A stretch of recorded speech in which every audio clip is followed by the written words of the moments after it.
ಕಾಂಗ್ರೆಸ್ ಪಾಳೆಯದ ಒಳಗೆ ಬಣ ಬಡಿದಾಟ ಜೋರಾಗಿರೋ ಸಂದರ್ಭದಲ್ಲೇ ಮುಖ್ಯಮಂತ್ರಿ ಸಿದ್ದರಾಮಯ್ಯ ಗೃಹ ಸಚಿವ ಡಾಕ್ಟರ್ ಜಿ ಪರಮೇಶ್ವರ್ ಸುದೀರ್ಘ ರಹಸ್ಯ ಸಭೆ ನಡೆಸಿದ್ದಾರೆ. ಬರೋಬ್ಬರಿ 1 ಗಂಟೆಗಳ ತನಕ ಸಿಎಂ ಹಾಗೆ ಗೃಹ ಸಚಿವರು ಚರ್ಚೆ ನಡೆಸಿದ್ದಾರೆ. ಈ ಚರ್ಚೆಯ ಬಳಿಕ ರಾಹುಲ್ ಗಾಂಧಿ ಜೊತೆ ಸಭೆಗೆ ತೆರಳಿದ್ದಾರೆ ಮುಖ್ಯಮಂತ್ರಿ ಸಿದ್ದರಾಮಯ್ಯ. ದೆಹಲಿಯ ಕರ್ನಾಟಕ ಭವನದಲ್ಲಿ ನಡೆದಿದೆ ರಹಸ್ಯ ಮಾತುಕತೆ.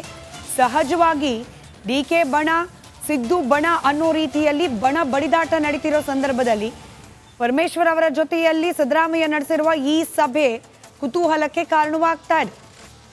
ಹೈಕಮಾಂಡ್ ಮುಂದೆ ಹೋಗಿ ಮಾತನಾಡುವ ಸಂದರ್ಭದಲ್ಲಿ ರಾಜ್ಯದ ಸ್ಥಿತಿಗತಿಗಳ ಬಗ್ಗೆ ಒಂದಷ್ಟು ಮಾಹಿತಿಯನ್ನ ಕೂಡ ಗೃಹ ಸಚಿವರಿಂದ ಮುಖ್ಯಮಂತ್ರಿಗಳು ಪಡೆದುಕೊಂಡಿರೋ ಸಾಧ್ಯತೆ ಕೂಡ ಇದೆ. ಆದರೆ ಕೇವಲ ಇದಿಷ್ಟೇ ಆಗಿದ್ರೆ 1 ಗಂಟೆಗಳ ಕಾಲ ಅದರಲ್ಲೂ ಗುಪ್ತವಾಗಿ ಸಭೆ ನಡೆಸುವ ಅವಕಾಶಗಳು ಏನಿತ್ತು ಅನ್ನೋದ್ರ ಬಗ್ಗೆ ಅನುಮಾನ.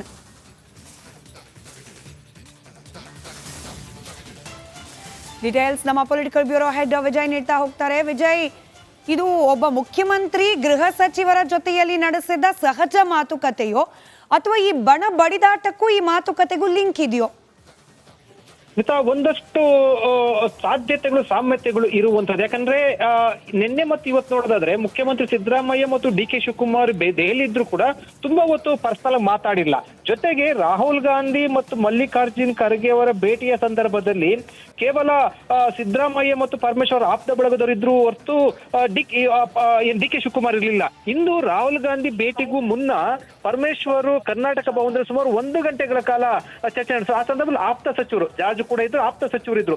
ಅಂದ್ರೆ ಮುಂದಿನ ಒಂದಷ್ಟು ಉಪಮುಖ್ಯಮಂತ್ರಿಗಳ ಸಂಬಂಧಪಟ್ಟ ನೇಮಕ ಬಗ್ಗೆ ಚರ್ಚೆ ಜೋರಾಗ್ತಿರುವಂತ ಬೆನ್ನಲ್ಲೇ ಈಗ ಇದೇ ಮೊದಲ ಬಾರಿಗೆ ರಾಹುಲ್ ಗಾಂಧಿ ಅವರನ್ನ ಭೇಟಿ ಆಗ್ತಾ ಇರುವಂತದ್ದು. ಇದಕ್ಕೂ ಮುನ್ನ ನಡೆದಂತ ಭೇಟಿ ಸಂದರ್ಭದಲ್ಲಿ ಒಂದು ಮಹತ್ವದ ವಿಚಾರ ಒಂದಷ್ಟು ಚರ್ಚೆ ಅದು. ಯಾಕಂದ್ರೆ ಏನು ಸಮಾರಂಭದಲ್ಲಿ ಸ್ವಾಮೀಜಿಯೊಬ್ಬರು ಮುಖ್ಯಮಂತ್ರಿ ಬದಲಾವಣೆ ಸಂಬಂಧಪಟ್ಟಂತೆ ಕೊಟ್ಟಿರುವಂತ ಹೇಳಿಕೆ ಸಹಜವಾಗಿ ಮುಖ್ಯಮಂತ್ರಿ ಕೇಳಿಸಿದೆ. ಈ ಹಿನ್ನೆಲೆಯಲ್ಲಿ ಮುಂದಿನ ದಾಳ ಉಳಿಸುವ ಸಂಬಂಧಪಟ್ಟಂತೆ ಒಂದಷ್ಟು ತಂತ್ರಗಾರಿಕೆಯ ಭಾಗವಾಗಿ ಪರಮೇಶ್ವರ್ ಮತ್ತು ಸಿದ್ದರಾಮಯ್ಯ ಚರ್ಚೆ ನಡೆಸಿರ್ಬೋದು ಅಂತ ಹೇಳಲಾಗ್ತಾ ಇದೆ. ಜೊತೆಗೆ ರಾಹುಲ್ ಗಾಂಧಿ ಭೇಟಿ ಕೂಡ ಸಾಕಷ್ಟು ಮಹತ್ವವನ್ನ ಪಡ್ಕೊಂಡಿರುವಂತ. ಸಹಜವಾಗಿ ಪ್ರತಿಪಕ್ಷ ನಾಯಕ ಸಂಬಂಧಪಟ್ಟಂತೆ ಶುಭಾಶಯ ಕೋರಕ್ಕೆ ಒಯ್ದು ಕೂಡ ರಾಜಕಾರಣ ಸಂಬಂಧಪಟ್ಟ ಚರ್ಚೆ ಆಗಿರುವಂತ ಅದಕ್ಕೂ ಮುನ್ನ ನಡೆದಂತ ಒಂದಷ್ಟು ಚರ್ಚೆ ಏನಿದೆ ಅದು ಸಾಕಷ್ಟು ಮಹತ್ವವನ್ನ ಪಡ್ಕೊಂಡಿರುವಂತದ್ದು. ಸ್ಮಿತಾ, ರೈಟ್, ಧನ್ಯವಾದ ವಿಜಯ್ ಮಾಹಿತಿಗಾಗಿ.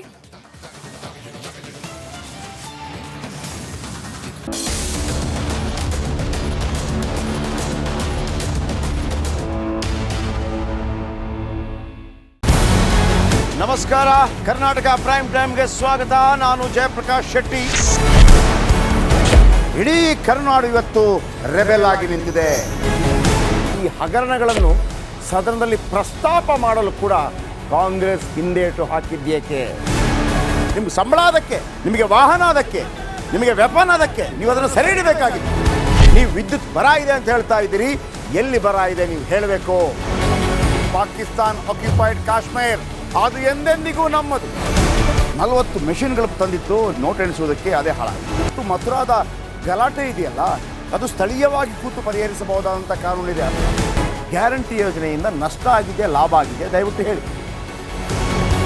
Dawood Ibrahim most wanted criminal ಯಾವಾಗಾದ ಅಂದರೆ ಇಲ್ಲಿ ತನಕ ಭಾರತ ದೇಶದಲ್ಲಿ ಓರ್ವ ದಲಿತ ಪ್ರಧಾನಿಯಾದಂಥ ಇತಿಹಾಸವೇ ಇಲ್ಲ.